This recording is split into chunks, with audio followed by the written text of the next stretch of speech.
You got enough room? Yeah.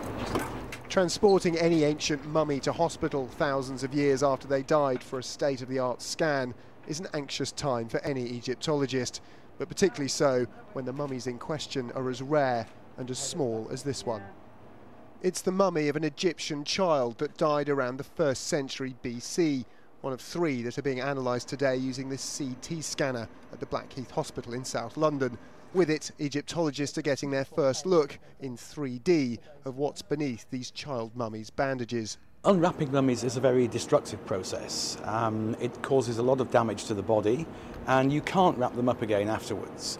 So scanning is ideal. We can see a huge amount of what is inside. We can look at bones, soft tissue, objects underneath the wrappings.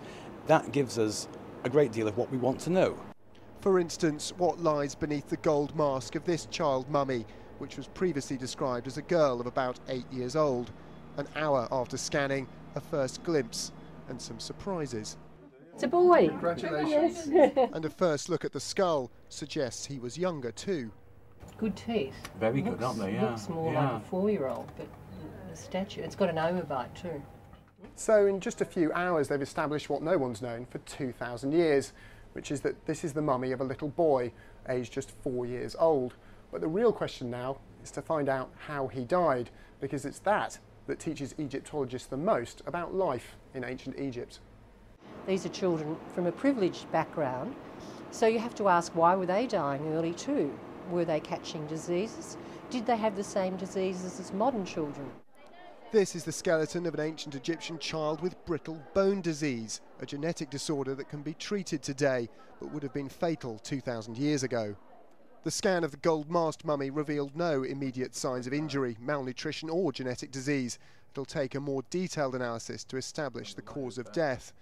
But will it for the other 2 mummies scanned today? Both have serious head injuries. A piece of the skull of this boy, perhaps only 2 years old, has been knocked inwards.